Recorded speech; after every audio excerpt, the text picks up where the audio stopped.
Crônica de uma mico-estrela. Autora Elisa Grosner. Narradora Renata Airoldi. 2025. Quem sou eu? Naquele dia tivemos que ir para mais longe. Era tempo de seca em Brasília e a comida estava escassa. Parte da nossa casa tinha incendiado. Houve grande queimada na mata, coisa comum nessa época, mas que, para nós, é trágico. Então, a gente precisava ir em busca de alimento e abrigo. Quando digo nós, estou falando da minha família, meu marido Oscar, meu filho Bruno e eu. Ah, desculpe, nem me apresentei. Faço parte de uma espécie que vocês, humanos, costumam chamar de micos. Não aquele mico de quem passa vergonha. Nem sei por qual motivo vocês deram esse nome para quem dá vexame. Nada a ver, mas tenho outros nomes. Sagui, Massal, Saguim e muitos mais. Falo de mico mesmo, aquele bichinho lindinho que todos costumam ver em fotos ou vídeos na internet. Mais especificamente, sou uma mico-estrela, porque temos uma mancha branca bem na testa, semelhante a uma estrela. Nosso corpo é do tamanho de um palmo de um humano adulto, predominantemente na cor cinza, com variações entre quase branco e preto. Nossas orelhas são peludas e bem escuras. Peludo também é nosso rabo, que deve ter quase o dobro do comprimento de nosso corpo. Quando crianças, temos rosto delicado e amigável. Já maduros, parecemos estar sempre zangados. Assim sou eu, uma jovem adulta de 3 anos. Podem me chamar de Juliana.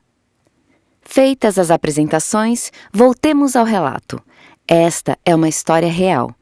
Pode ter adaptações aqui e ali, mas aconteceu mesmo. E eu resolvi contar do meu jeito, tá? Estávamos com fome. Oscar, Bruno e eu seguimos um corredor de árvores na esperança de encontrar frutas ou pequenos insetos. Passamos também por ruas asfaltadas.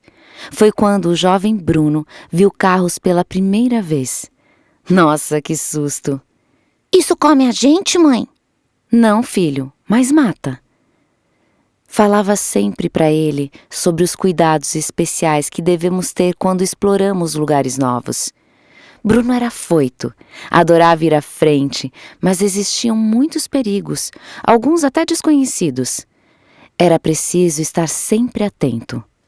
Percebemos um lugar mais verde adiante, que parecia cheio de árvores. Resolvemos seguir para lá.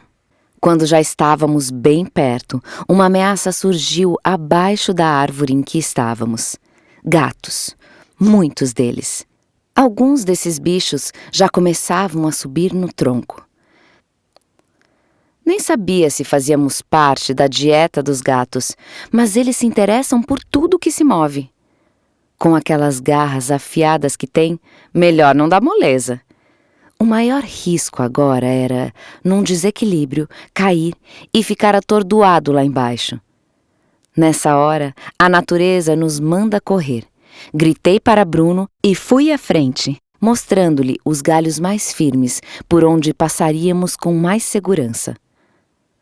Oscar ia atrás, protegendo nosso filho. Nas árvores, somos mais ágeis que os gatos. Então, conseguimos nos distanciar deles. Continuamos nosso caminho rumo ao mar verde que tínhamos diante de nós.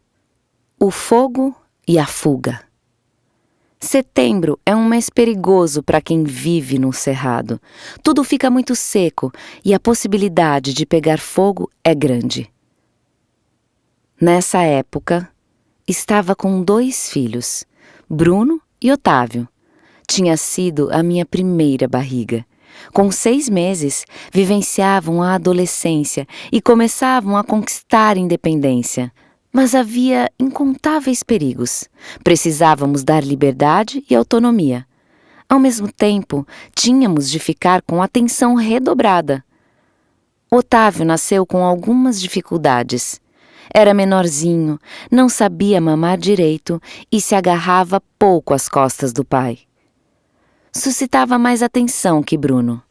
Este era atrevido, maior, mais esperto e já estava quase do tamanho do pai. O incêndio começou na beira da estrada, talvez com uma ponta de cigarro. Não foi muito perto de onde estávamos, mas o mato era alto e as labaredas dançavam pelo céu. Ficamos atentos e apreensivos, já pensando em seguir no caminho contrário. Inesperadamente, o vento mudou de rumo e o fogo se aproximou com rapidez. Aceleramos a corrida o quanto pudemos. Eu e Oscar gritávamos para os meninos correrem também. O calor era grande e muitos animais, como tatus, cobras e vários tipos de aves, fugiam na mesma direção. Percebemos que Otávio tinha ficado para trás. O pai Oscar voltou e insistia para que ele pulasse em suas costas. Eu corria na frente com Bruno. Enquanto escolhia o melhor caminho para a fuga, olhava para trás, na esperança de ver Oscar e Otávio correndo perto de mim. Mas eles não vinham. Eu só via o fogo que se aproximava rapidamente, até que avistei Oscar saindo de um galho em chamas. Apenas 1 segundo de olhar foi suficiente para entender a maior dor que uma mãe pode ter.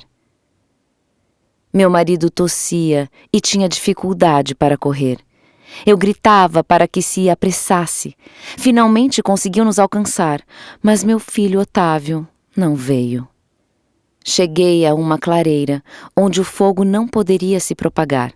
O lugar parecia relativamente seguro. Subi na pequena e única árvore retorcida que tinha para esperar o resto da família.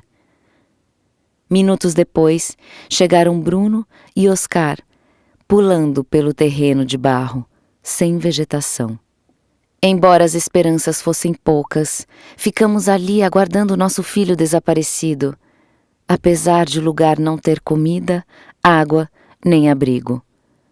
Quem sabe Otávio se atrapalhou na corrida e ficou para trás. Quem sabe se escondeu em algum buraco. Anoiteceu, amanheceu e anoiteceu de novo. Mas ele não apareceu.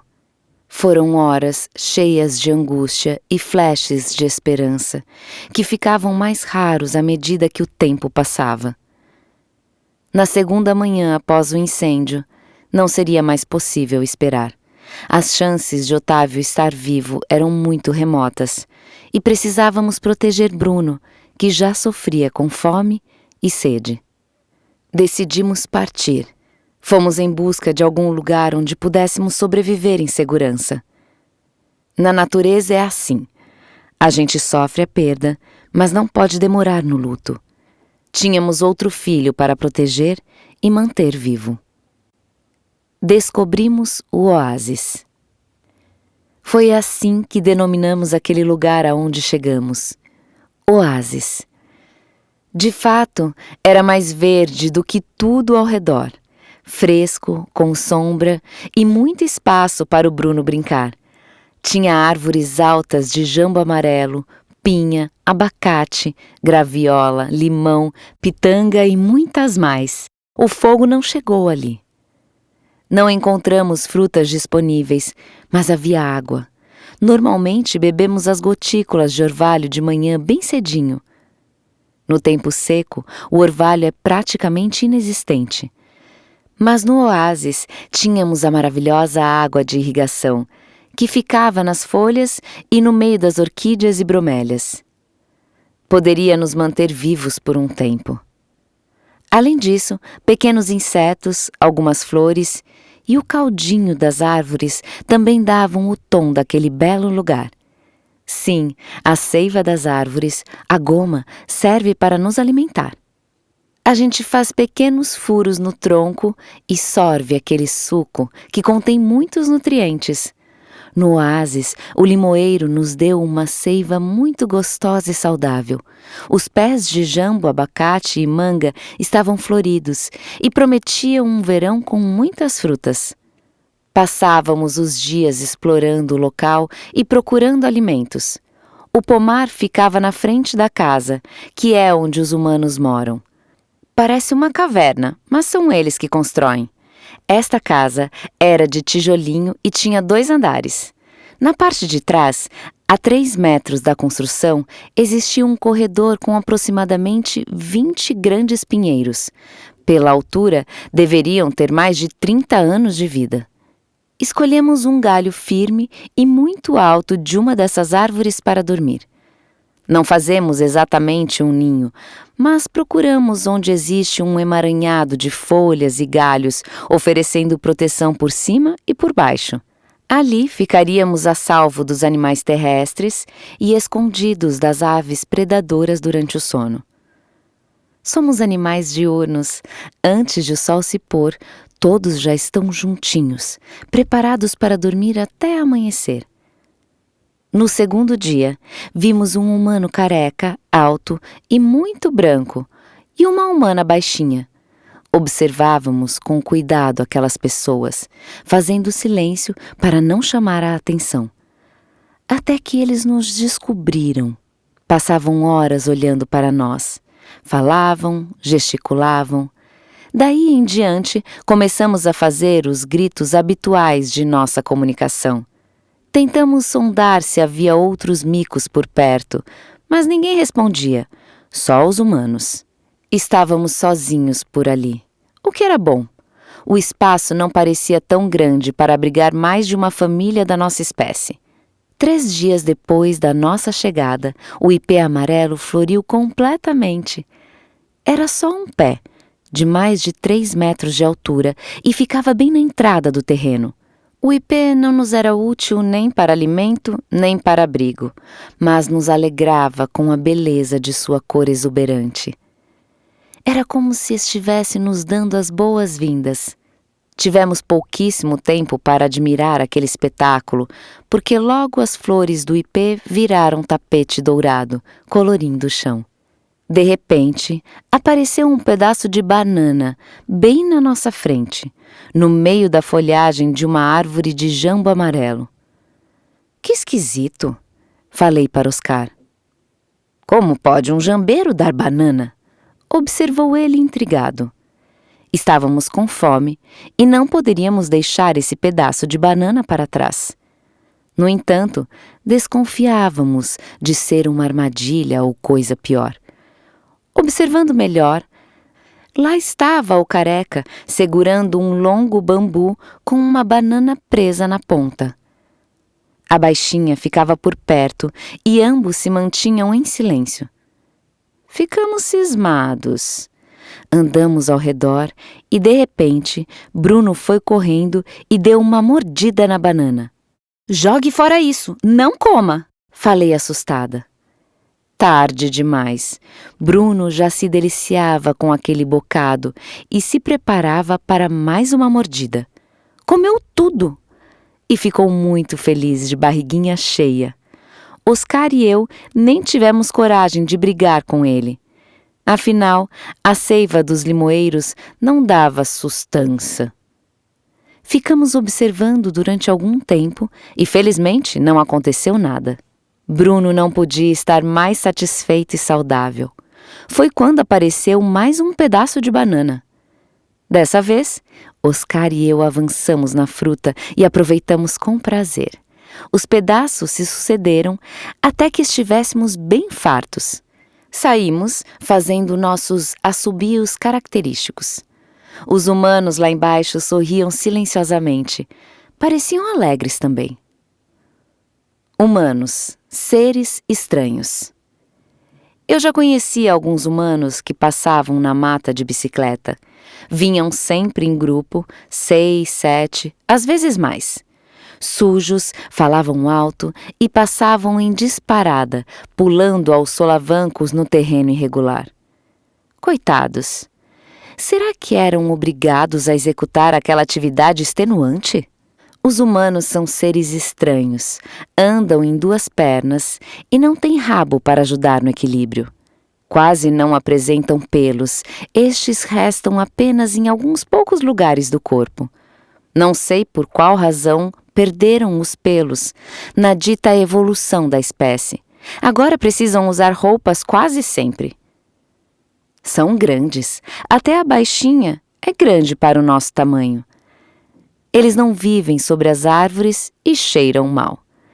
Mais tarde, vou falar sobre essa questão do cheiro, que é um tema sensível. Primeiro, vou contar o que aconteceu depois da banana no jambeiro. Sabem o quê? Mais banana. Todo dia tinha comida, e cada vez o tamanho do bambu era menor. Eles, os humanos, pensavam que estavam nos enganando, fazendo com que as bananas fossem servidas gradativamente mais baixo. A gente entendia que queriam aproximação, e nós gostávamos disso. Aprendemos que era só chegar e assobiar que a banana aparecia. Passaram-se umas 3 semanas com estoques diários, até que um dia, Careca instalou um pedaço de madeira sobre uma árvore, a uma altura onde o bambu não era mais necessário.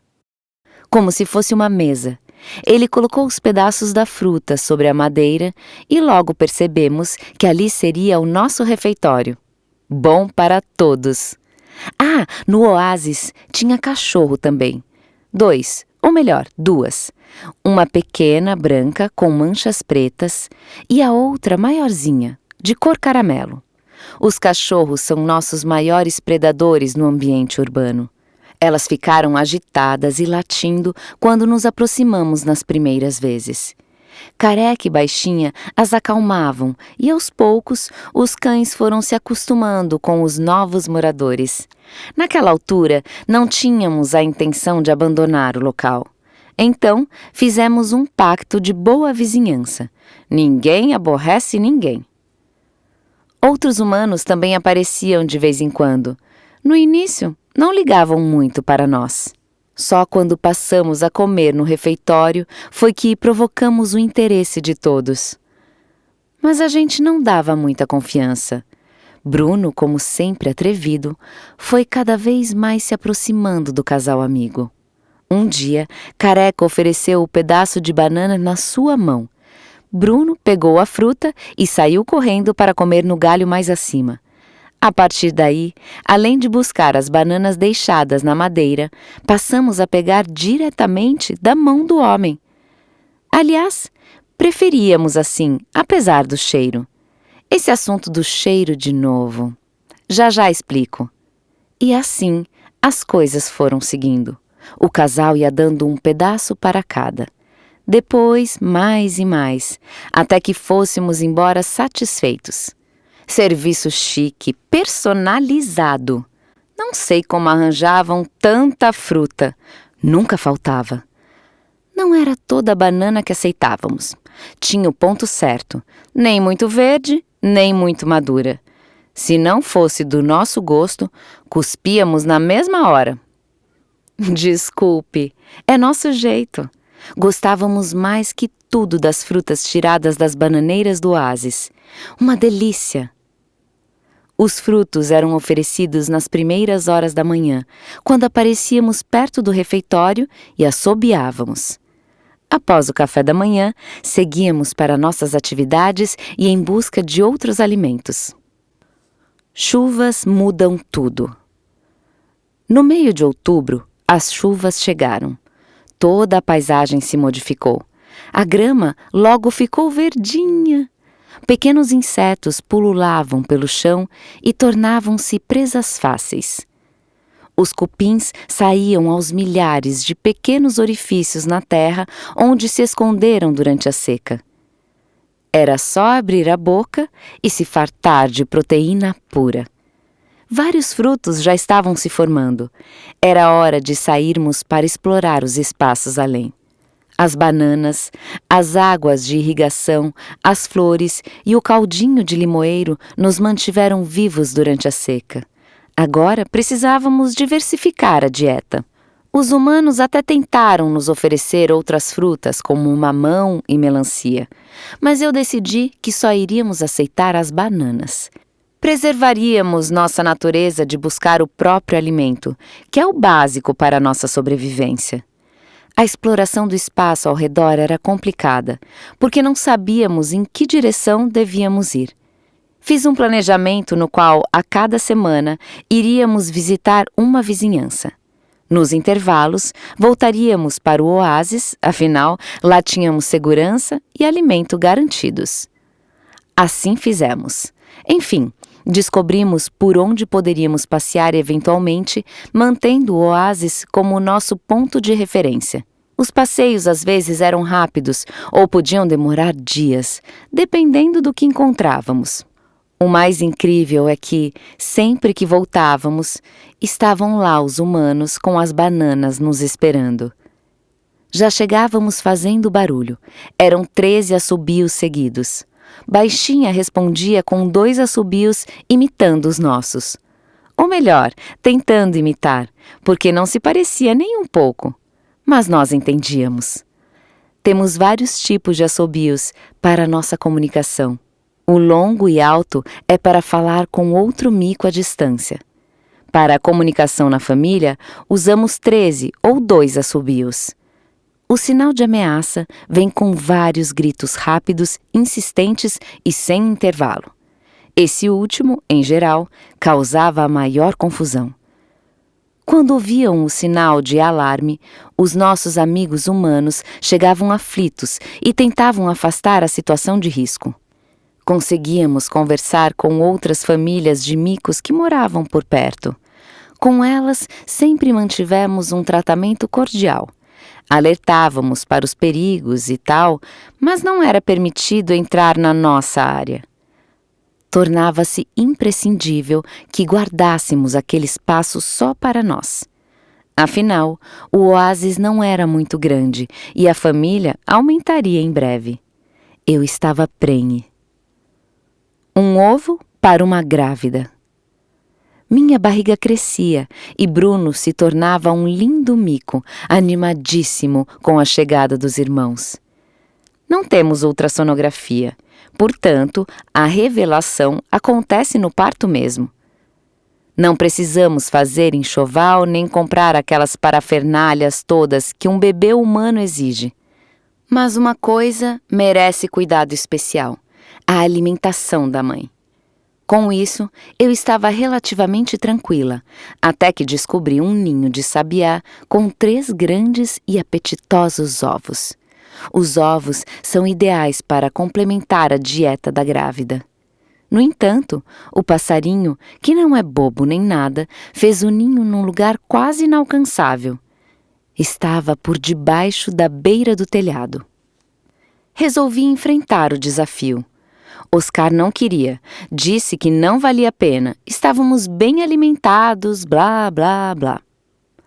Mas sou corajosa e sabia que um ovinho faria diferença na saúde de meus rebentos. Fiz alguns alongamentos, calculei bem a rota, verifiquei onde poderia me sustentar durante o percurso e tudo mais. Fiquei atenta para ver a hora em que os pais sabiás deixariam o ninho. E fui. Tive que subir no telhado. Depois, fui me equilibrando por debaixo das telhas. Uma manobra bem complicada, tipo Cirque du Soleil. Durante todo o tempo, além da dificuldade de acesso, precisava me esgueirar das bicadas dos sabiás, que davam voos rasantes sobre minha cabeça.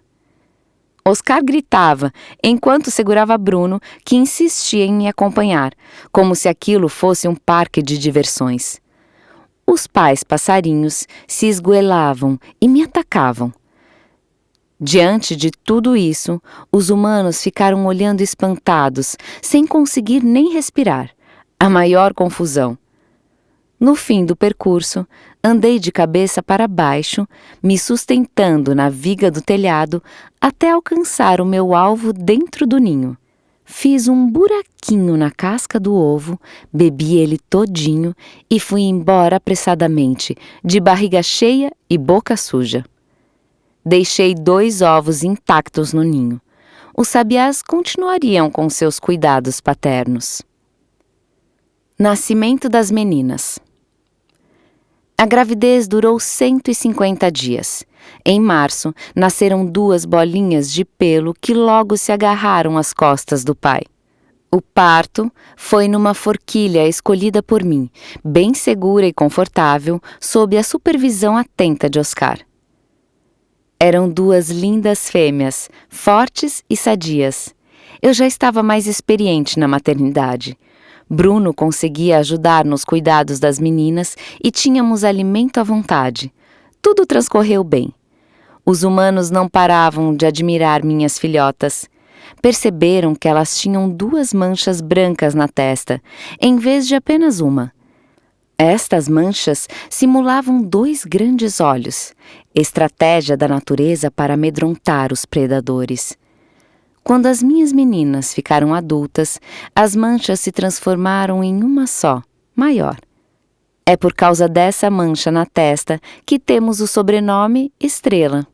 Baixinha e Careca estranharam que as recém-nascidas ficavam sempre nas costas do pai ou do irmão. Na nossa espécie é assim. A mãe pega os bebês para amamentá-los e depois entrega para o macho da família. Os bebês ficam grudados nas costas do macho durante algumas semanas. O pai precisa recalcular os seus saltos, contando com o peso extra. É muito hábil nisso. Faz saltos precisos, sempre escolhendo os melhores galhos para alavancar o voo e aterrissar com segurança. Demos os nomes de Margarida e Hortência para as meninas. Foi Bruno quem escolheu. Na noite seguinte ao nascimento das garotas, não dormi direito. Normal para uma mãe com bebês recém-nascidos. Elas mamavam muito e durante o dia eu estava bem cansada. Baixinha veio nos dar banana e, depois que eu comi, ela resolveu cantar uma música para mim. Fiquei parada, escutando. A canção falava de uma ovelha negra que não voltaria para casa. Fiquei pensando que poderia ser um sinal do que aconteceria no futuro por eu ter acabado de parir 2 fêmeas. Mais tarde vocês entenderão. A melodia era suave e foi me dando sono. Logo que Baixinha entrou na casa dela, capotei ali mesmo, na madeira onde os humanos colocavam banana. Eu estava estatelada, de barriga para baixo. Só queria ficar assim por algum tempo, num pequeno momento de paz. Minutos depois, Baixinha olhou pela janela do andar de cima e me viu estirada. Ficou muito assustada, pois nunca dormimos naquele lugar. Chamou Careca e ambos desceram apressadamente para me ver. Chegaram ao lado da madeira e eu continuava totalmente relaxada. Começaram a me chamar. Estavam muito nervosos. Achavam até que eu tinha morrido. A princípio, abri só um olho. Queria continuar a desfrutar daquele momento de sossego. Mas não foi suficiente para eles. Precisavam saber que eu estava bem. Passados alguns minutos, fui me levantando lentamente com muita preguiça. Só assim os humanos se acalmaram e seguiram seus afazeres. Coragem e persistência para crescer. As meninas bebês só comiam, dormiam e cresciam. O desenvolvimento era muito rápido. Com menos de 1 mês, elas já davam os primeiros passos tropegamente. Gritavam quando queriam mamar, mas sempre voltavam logo para as costas do macho. Começavam a cheirar a banana, se aventuravam com pequenas lambidas, já se preparando para o desmame, que aconteceu em torno dos 6 meses. Quando passaram a andar sozinhas, o perigo era grande. Ainda não tinham firmeza e uma queda poderia ser fatal. Iniciaram com pequenos percursos que iam aumentando até quando chegou a hora do treino de saltos. Essa etapa foi dramática para as filhotas e os humanos. As pequenas precisavam aprender a fazer os cálculos matemáticos dos impulsos e analisar as condições dos galhos, ventos e superfície de aterrissagem. Tudo bem complexo. Oscar tirava as 2 das costas, arrastando o dorso num galho, até elas se segurarem na árvore.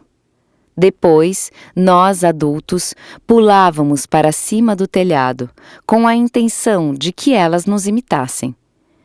A altura era de aproximadamente 6 metros e uns 3 de distância. As meninas tinham medo e ficavam gritando, sem pular. O grito delas era algo misturado com choro, muito alto, que tinha mesmo a função de incomodar qualquer ouvido, semelhante ao berro de quando querem mamar. Logo, os amigos humanos, Baixinha e Careca, chegavam apavorados. Os dois seguravam uma toalha de mesa estendida para, no caso de desequilíbrio, amortecer a queda. Além disso, ficavam nos chamando para pegar as meninas. Por fim, nos rendíamos à gritaria. Pegávamos as garotas e íamos fazer o treinamento em outro lugar. Rápida e corajosamente, Margarida e Hortência experimentaram os primeiros saltos à distância. Assim, ensinamos nossas filhas a bailar pelos galhos com delicadeza e segurança. Outro tipo de treinamento eram as brincadeiras no chão. Raramente os micos andam na terra, só quando querem pegar algo para comer. Mas fazer as brincadeiras no chão ensinava coisas como rapidez, habilidade, escapulir de obstáculos, fugir do perigo, equilíbrio, consciência corporal, além de ser bem divertido. A coordenação da brincadeira ficava a cargo do irmão mais velho, no caso, o Bruno. Oscar e eu estávamos sempre por perto, supervisionando, em algum galho baixo. Consistia em subir e descer das árvores o mais rápido possível, correndo pelo chão. O próprio pega-pega. O treinamento das fêmeas é mais complexo. Elas são as responsáveis pela grande parte das decisões da família e questões da maternidade. É com o exemplo da mãe que as meninas aprendem. Margarida e Hortência em breve teriam a oportunidade de presenciar o cuidado da família com os filhotes, pois outros irmãos logo chegariam. Protegendo a família e o território. Estávamos bem adaptados ao nosso oásis e já conhecíamos as redondezas. Passeávamos muito e descobrimos lugares incríveis. Vimos regiões de mata nativa, um pequeno rio, muitas casas e até um bonito lago. Em algumas áreas a gente não podia ir, porque pertencia a outro grupo de mico. Um dia, houve uma tentativa de invasão do nosso lugar. Uma família desconhecida apareceu e queria ocupar o espaço. Oscar, Bruno e eu tivemos que lutar ferozmente. Eram 4 machos muito bravos, mas não nos intimidaram. As crianças ficaram protegidas num galho alto e só gritavam. Os humanos apareceram e também gritaram bastante. Isso ajudou a dar a impressão aos invasores de que éramos em maior quantidade. A expulsão consistia em xingamentos e ameaças mútuas. Fazíamos as nossas caras mais feias, mostrando o pelo arrepiado, para que pudéssemos parecer maiores do que somos. Também nos manifestávamos com dentes à mostra, bocas bem abertas, cheiro de guerra e passos para frente, obrigando os invasores a recuar. Tudo isso para sinalizar que aquele lugar tinha dono. Nenhum dos dois lados se arriscou a começar um embate físico. O estrago seria grande para todos.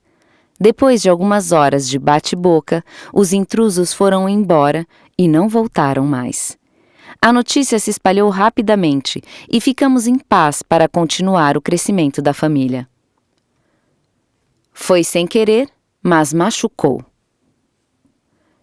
As meninas não paravam de brincar e fazer macaquices. Bruno estava encantado por ter a companhia das irmãs. Aos poucos, elas foram aprendendo a comer a banana dos humanos. O casal amigo dedicava atenção especial às crianças. Os dois ficavam durante horas observando e se divertindo com elas. Certa feita, quando o Careca estava oferecendo alimento, Hortência resolveu se equilibrar num galho mais acima para pegar a fruta de cabeça para baixo. Porém, na bagunça, se desequilibrou. Acabou caindo, tentando se agarrar ao que encontrava pela frente. O que estava à frente era o rosto do Careca. Ele ficou todo arranhado na testa, na bochecha e no queixo. Hortência se recuperou logo da queda, mas para o humano foi um momento tenso. Resultado: as bananas acabaram ali naquele dia. Careca entrou correndo na casa. Depois saiu depressa com Baixinha. Só retornaram ao anoitecer. Soubemos que o homem passou o resto da manhã e a tarde toda no hospital.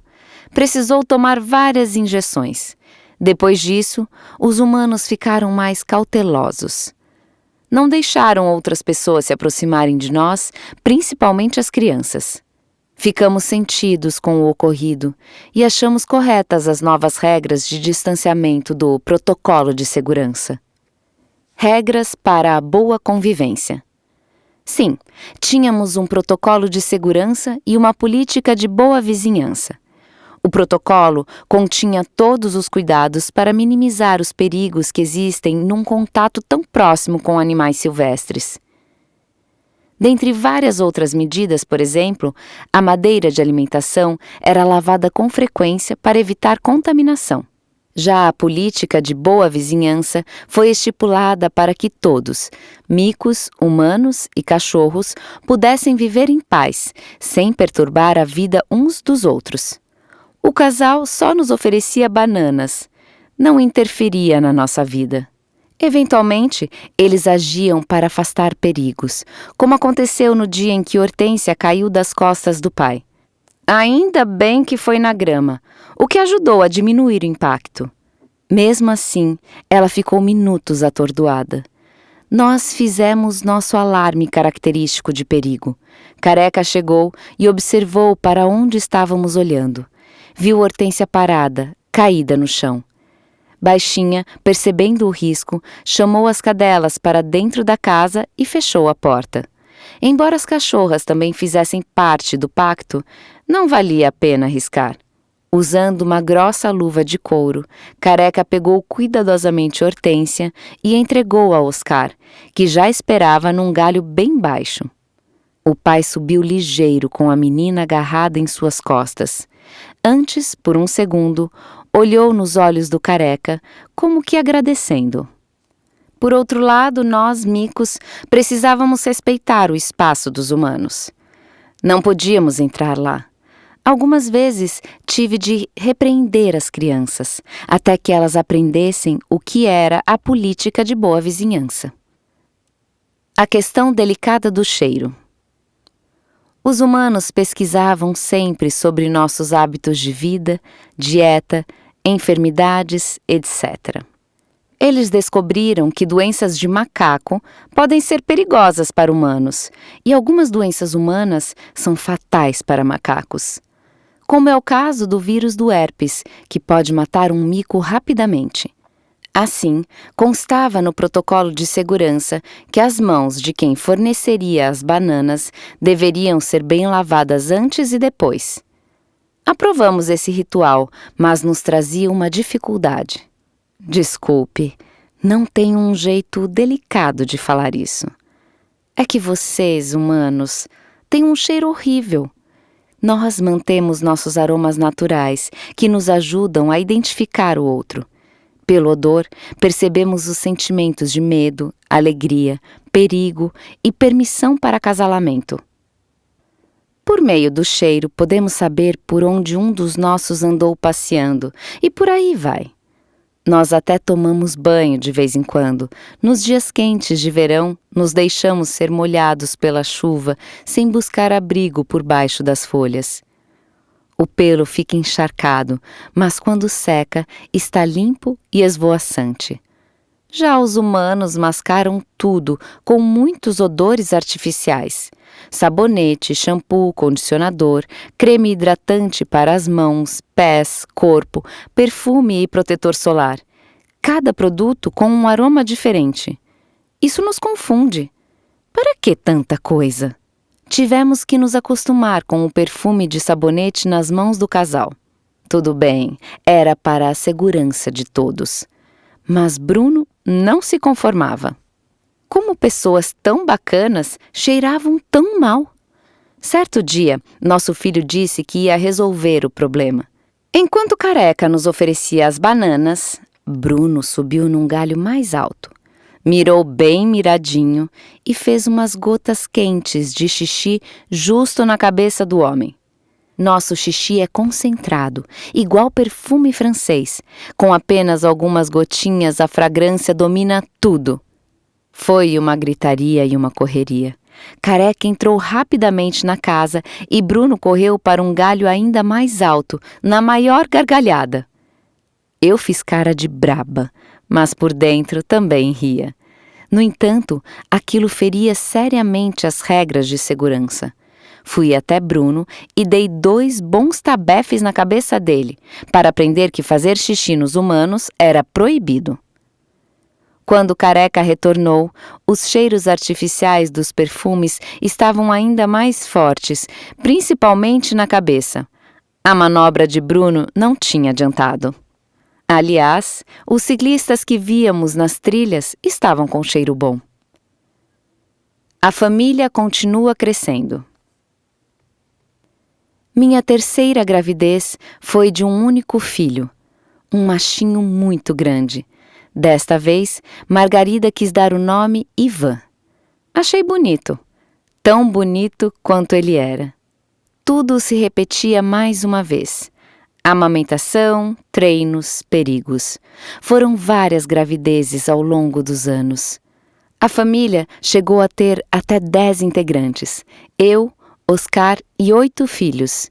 Mas esse número era variável. Alguns bebês nasciam fraquinhos e não resistiam.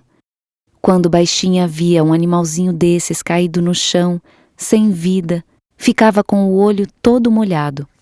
Careca pegava-o com uma pá e o enterrava num canto do terreno. Depois de Ivan, nasceram e se criaram André, Carlos, Cláudio, Márcio e a caçulinha, Luísa, que merece um capítulo só para ela. Como os humanos gostavam tanto de olhar nossos filhotes, adotamos a rotina de, logo após o nascimento, levarmos os pequenos para a Baixinha e Careca verem. O casal amigo aprendeu a perceber os recém-nascidos nas costas do pai, o que é algo um pouco difícil, pois os bebês se agarram tanto que são confundidos com a pelagem do macho. Careca falava que Oscar estava com 2 mochilas nas costas, e parecia mesmo. Bruno, que era tão arteiro quando jovem, tornou-se um macho bastante responsável e ciente de suas obrigações de irmão mais velho. Era ele quem comandava as brincadeiras no chão e colocava ordem quando os irmãos se desentendiam. A briga entre os meninos resumia-se em dar as costas e levantar o rabo.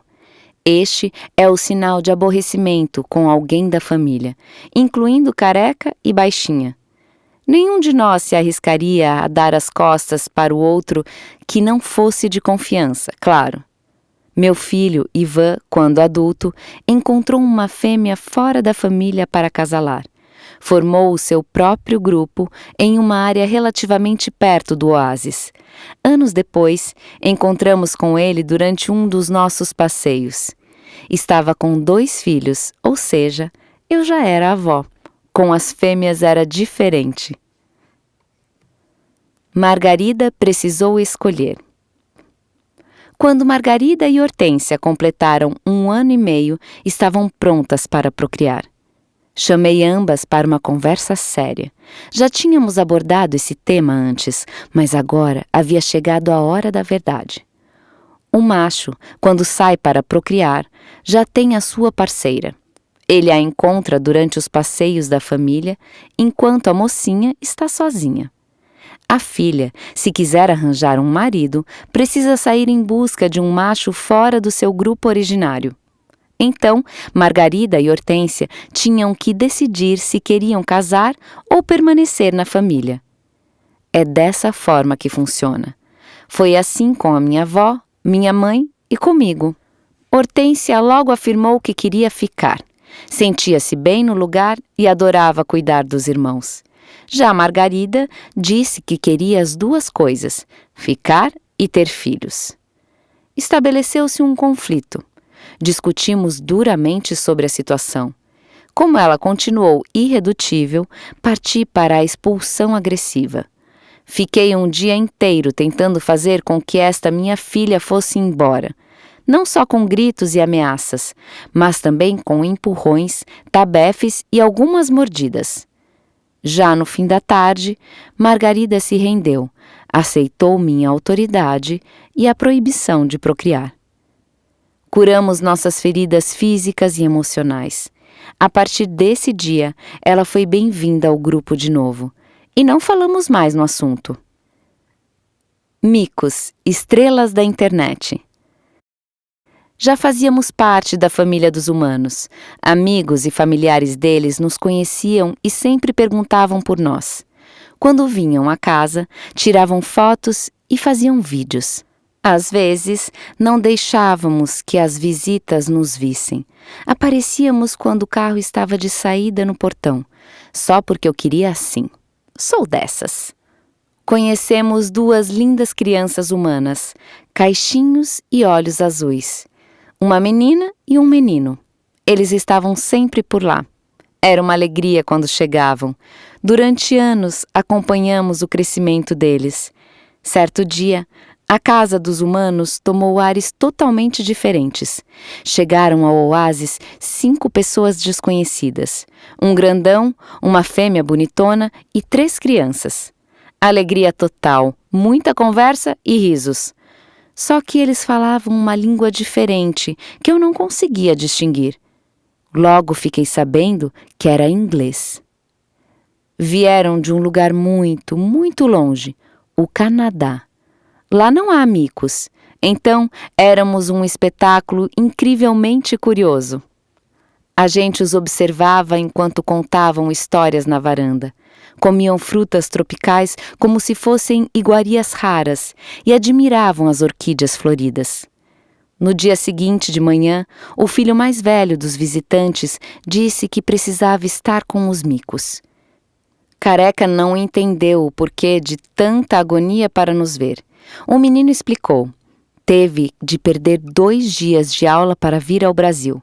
Por isso, se comprometeu com a professora e com seus colegas a fazer uma live mostrando os macacos da casa do avô.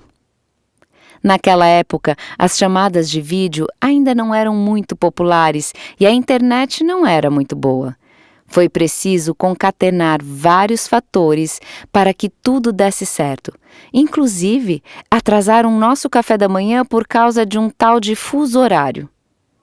Na hora determinada, Baixinha fez seus 2 assobios de chamamento e fomos chegando de mansinho. Estavam na varanda apenas Careca, Baixinha e o neto mais velho. Os demais ficaram nos vendo escondidos atrás da janela.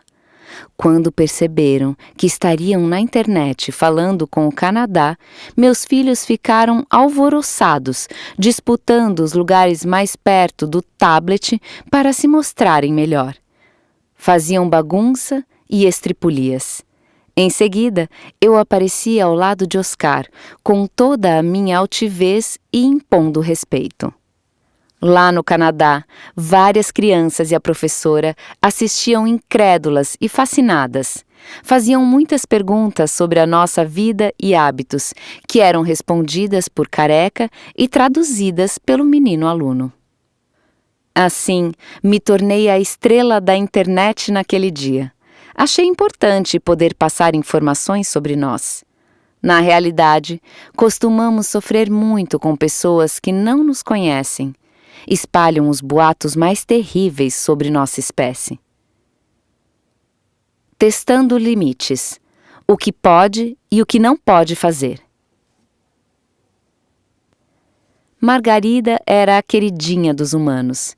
Estava sempre mais próxima e, às vezes, ia para a cabeça deles, bem intrometida. Eu não gostava de tanta proximidade. Ela chegava no limite do protocolo de segurança. Certo dia, Baixinha flagrou Margarida na janela da sala do 1º andar. Minha filha estava quase entrando na casa quando a mulher amiga apareceu. Não houve alarde. Enquanto filmava aquela ousadia, a humana falava para Margarida que estava errado ela estar ali. Aquele era um lugar proibido para macacos. Minha filha, meio envergonhada, foi saindo de fininho. Deu um grande pulo para a árvore mais próxima, voltando ao nosso mundo.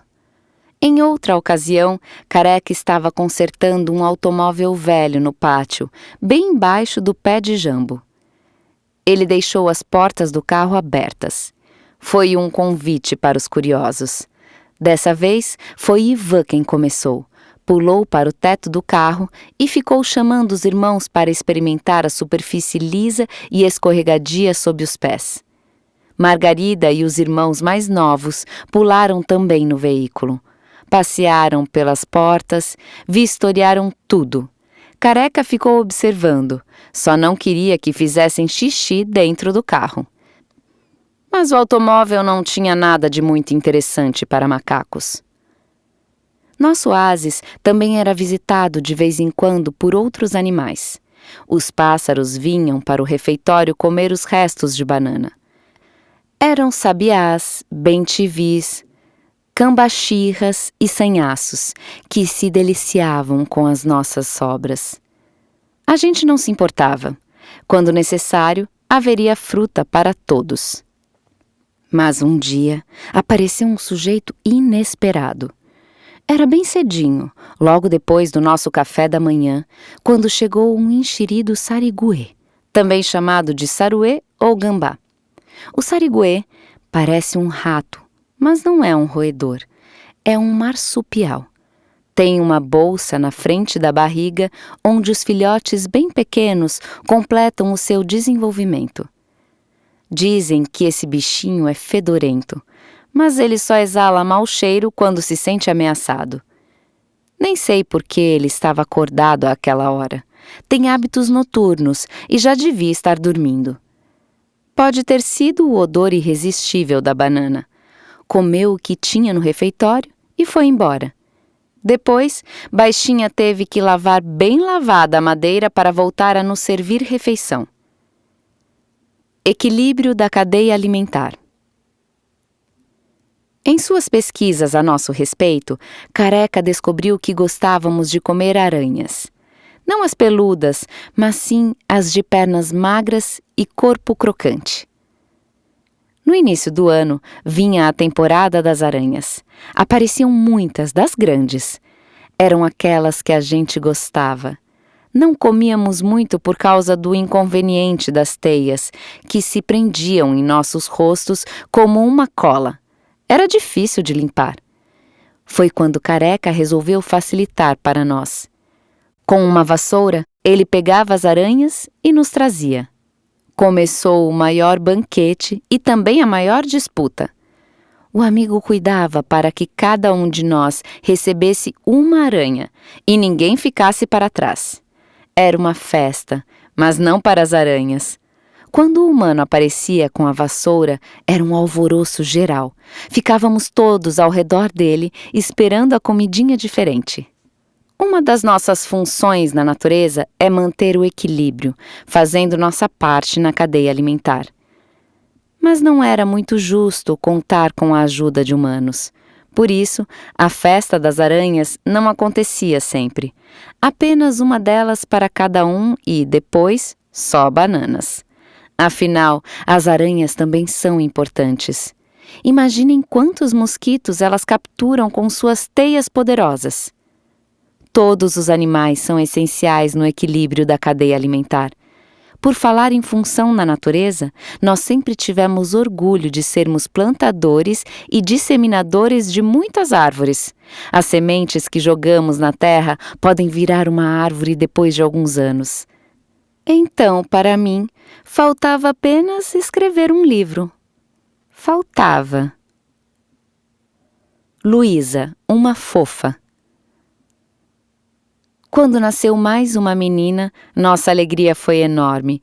Eu já tinha tido várias barrigas só com machinhos.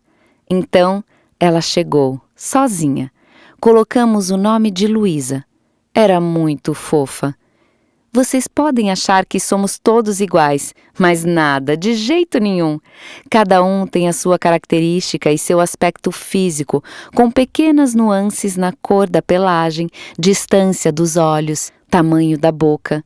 Luísa nasceu com as feições muito delicadas e proporcionais. Apresentava uma mancha branca particular bem na ponta da cauda. Minha mãe tinha uma marca assim. Isso só a tornava ainda mais encantadora. Os vários irmãos disputavam para carregá-la nas costas. Margarida e Hortência passavam o dia brincando com a pequena e ensinando as coisas de mulher. Talvez, por toda essa atenção, Luísa tenha se tornado genuinamente mais carinhosa com todos. Isso mesmo, temos nossas demonstrações de afeto.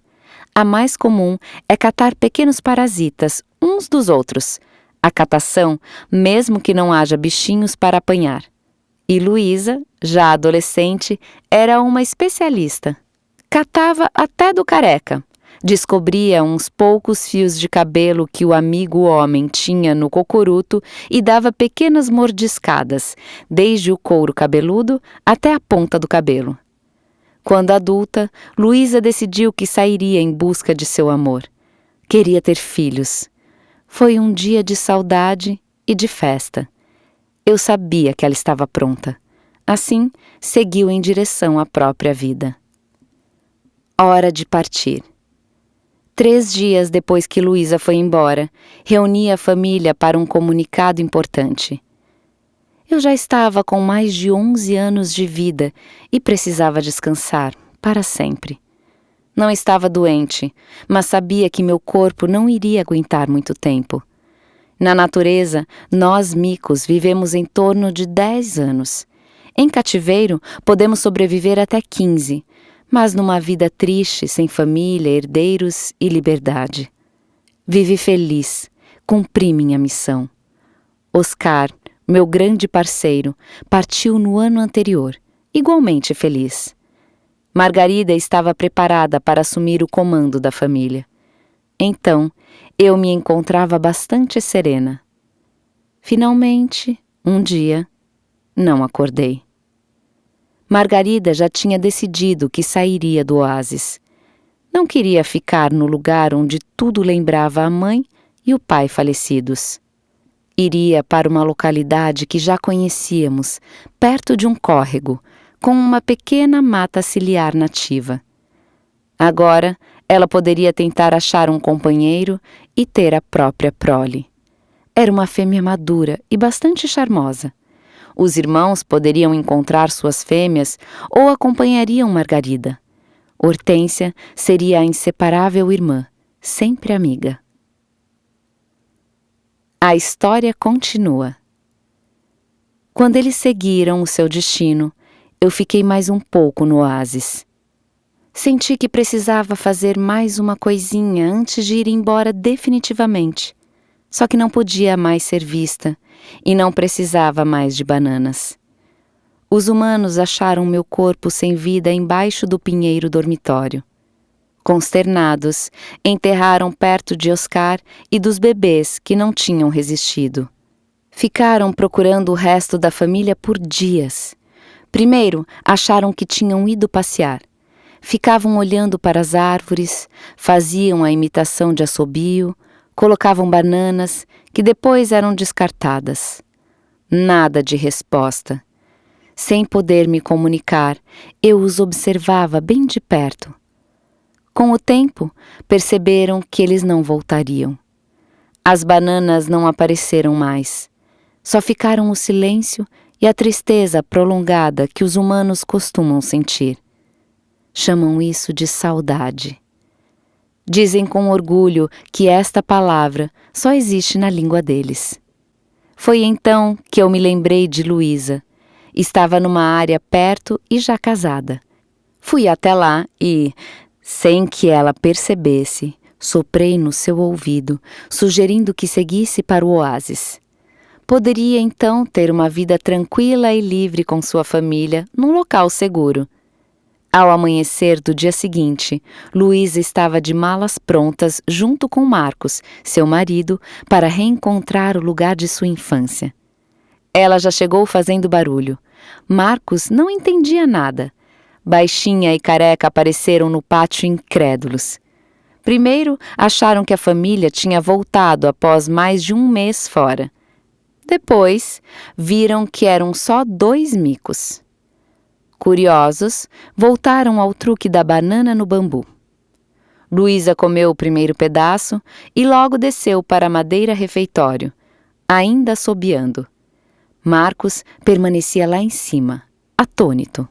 Os humanos ficaram espantados, até que viram a mancha na ponta da cauda de Luísa e entenderam tudo. Assim, a história continuou. Pude seguir o meu caminho no universo feliz. Tenho certeza de que cumpri a minha missão na Terra.